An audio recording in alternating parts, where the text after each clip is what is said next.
Hey there, everybody out there in YouTube world.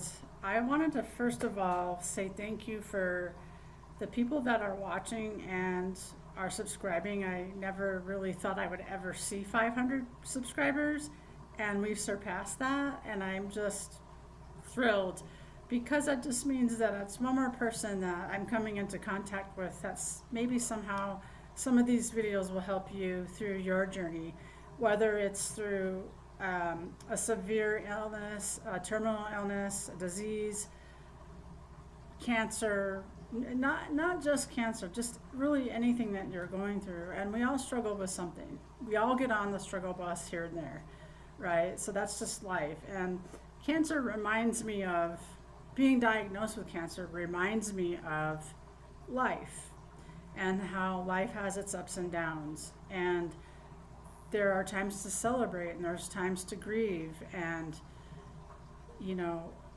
there's just a season for everything. I know we're getting ready to we're in pumpkin latte season right now. I love fall. I don't really care for pumpkin pie, and my son attempts to get me to eat it every year, and every year I'm just not able to do it. I don't like the texture or the taste of pumpkin pie. So I'll pass on that. However, I do like pecan pie. I can only have a few bites of that though because it's really sweet.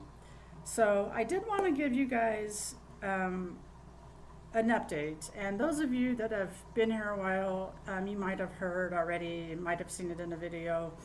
Um, I so the health update currently is that I had a PET scan recently that was it's pretty clear.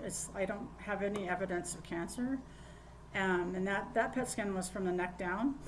And then next week I go in and I'm getting my brain scanned again just to make sure that the metastatic hasn't isn't back in my brain or on my brains, I should say. So I'm waiting on that. And anyway, I wanted to get on here because I wanted to share a video about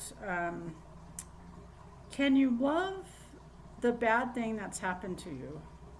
So I've been working on a memoir and I'm really excited about it. It's coming out really nicely, and it's been very therapeutic for me, and it comes from my soul. And I've written two other books before, and I could really safely say they didn't come from my soul. Parts of it, I think, maybe, but not the whole thing, right? So I worried too much about how I worded things and different things like that. And this time I'm not too concerned about that. I'm just letting out what's in my heart. And one of the things that came to me is that cancer is not the worst thing that's ever happened to me. I'll just put it to you that way. Um, or being diagnosed with two different types of cancer is not the worst thing that's happened to me. Um, and I think that it's, I want to switch the wording on that a little bit and say that it's not happening to me, it's happening for me. And, our attitude sometimes is, or I'll speak for myself, my attitude sometimes has been is why is this happening to me? And I can stay in this victim role or mentality for a long time if I let myself. And so I would just say that, like, whatever you're experiencing, to look at it, maybe shift your I'm spitting. Must be excited about this video. Whatever you're going through, that you flip it and say, okay, well, why is this? What is the reason this is happening? Like, what is it? What is it about this that's for me? So when I was in Arizona, this was about last year when I was diagnosed with colon cancer. I got a call from the doctor. I was on my way to a Anita Marjani workshop. I was on my way there, and I got a call from the doctor that said that they found polyps in my colon and that they were cancerous. And I got the test results back later on after that, and basically the 2 out of 35 lymph nodes were cancerous. So that put me at a stage 3 colon cancer diagnosis. Well, I was really mad actually, and I went into that a little bit of like, why is this happening again? Like, what? Like, can I catch a break, please?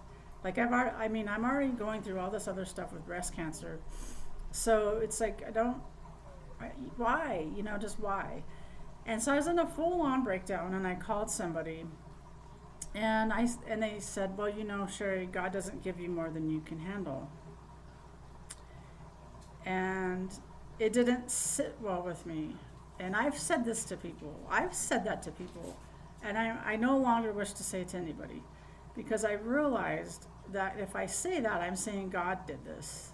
God didn't create this. Okay, so I want to make sure that everybody knows that I don't believe for a second that God created cancer, not for 1 minute. What I do believe is that He can create a miracle through that thing, right? Through that thing that wasn't supposed to happen. This wasn't supposed to happen, right? I wasn't supposed to go through a torturous childhood, grow up into an adult, and suffer through 2 cancer diagnoses. These things were not supposed to happen, not by his orchestration. So, what do we do with it? What do we do with it? Can we love this thing that we did not expect to happen? Because I'm telling you, on my radar wasn't breast cancer or colon cancer or all the things that have been going on for almost the past 2 years. So November of this year will be 2 years I celebrate my survival. And I would say that I'm less in survival mode now than I was before the diagnosis. I will say that as well. I am not in survival mode. Is like, to me, feels like desperation, and I have to strive to make things happen, and all of those things that come with a fight or flight response. It's more like a stress response. And I think a lot of people are in survival mode, working a lot of hours, stressed out. I think I'm kind of going off on a tangent. However, I just want to say that you can get out of survival mode now. You can get out of fight or flight or freeze, and you just, I think part of it is really turning this over to God, like to your higher power, that God that creates miracles. And I am learning, and I'm not saying I'm completely there yet. I don't think we'll ever be completely there because we're human beings.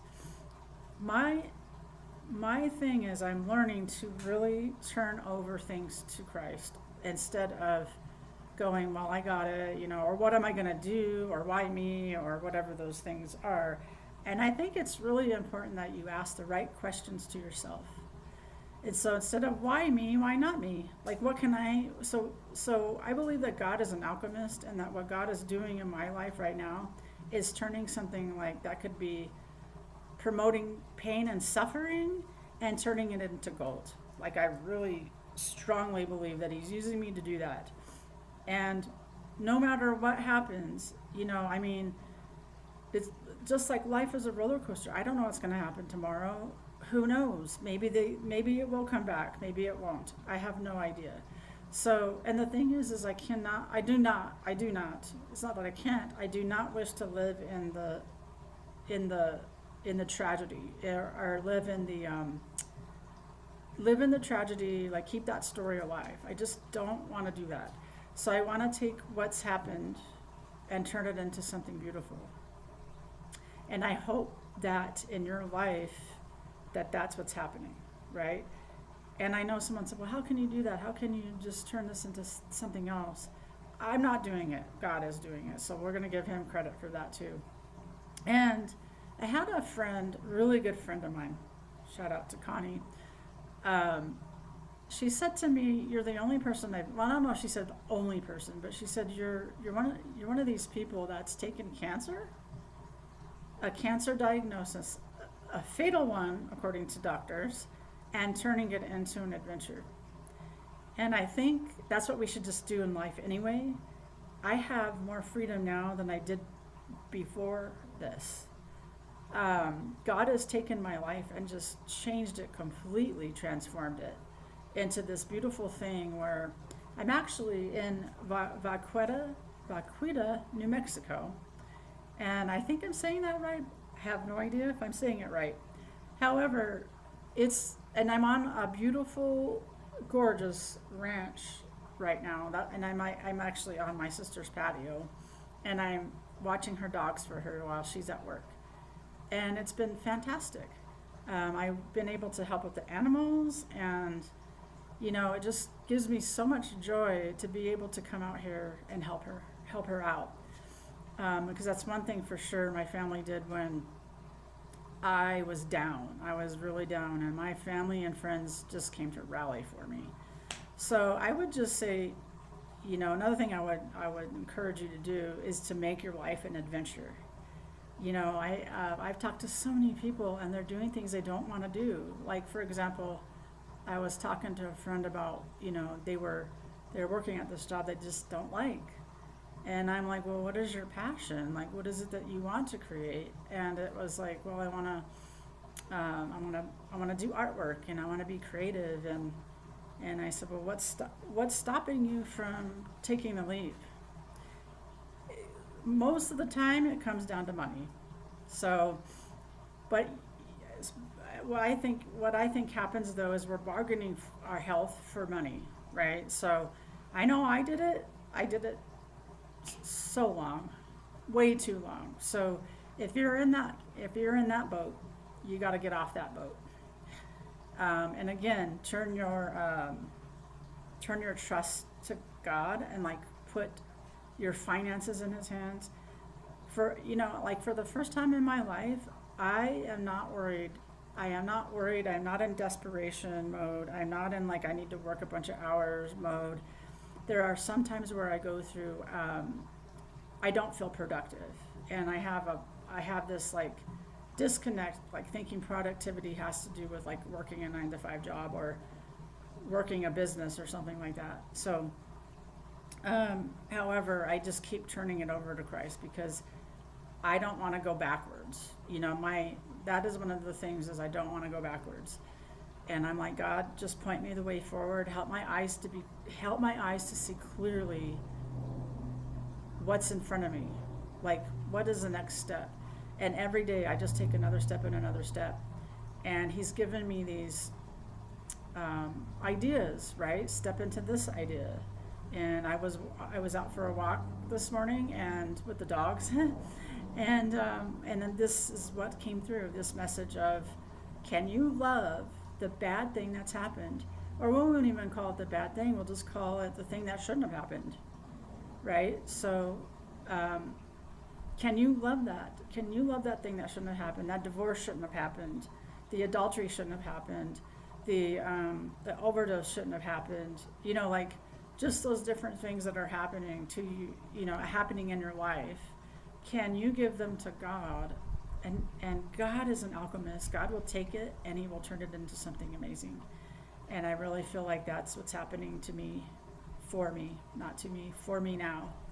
And I hope that you will take this video and put it in your heart, and that you will put it in your heart. How can you put this video in your heart? I have no idea. The words, I guess, you could take to heart. This has just truly been an amazing journey. And again, if you're new here, I'm so grateful that you're here. And my prayer for you is that you will glean something from this video, not just from this one, maybe from some of the other ones. And I would encourage you to subscribe so that you don't miss any. I haven't been doing a lot of them consistently. However, I feel like I'm getting more and more messages. So anyway, I'm grateful for you all, and I just pray that your heart would be flooded with light. Thank you.